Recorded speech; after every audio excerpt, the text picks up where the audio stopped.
મારું નામ સાધુ સત્સંગ સાગર દાસજી. મંદિરમાં રહીને મહંત તરીકેની સેવા આપું છું.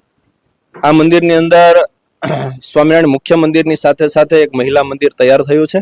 એમાં કન્યા છાત્રાલય એટલે બહારથી આવતી કોલેજન દીકરીઓ માટે રહેવા જમવાની ફ્રી વ્યવસ્થા એનું ઉદ્ઘાટન છે. અને એ નિમિત્તે આવતી 4 તારીખથી 12 તારીખ સુધી 9 દિવસ સુધી ભવ્ય મહોત્સવ છે.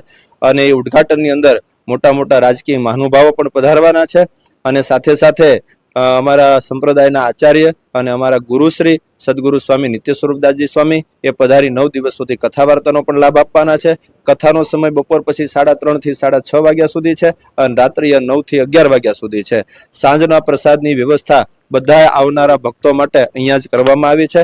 એટલે તમને બધાને ભાવભર્યું આમંત્રણ છે. ભાવનગરની જનતા, ભાવનગર જિલ્લાની જનતા જ્યાં જ્યાં પણ જોવો છો એ બધાને રહેવા જમવાની બિલકુલ વ્યવસ્થા અહીંયા 9 દિવસ સુધી બધા ભક્તો માટે કરવામાં આવી છે. તો તમામ ધર્મપ્રેમી જનતા, હિન્દુ સંસ્કૃતિના તમામ સંતાનોને આ ઉત્સવમાં આવવા ભાવભર્યું અમારું આમંત્રણ છે.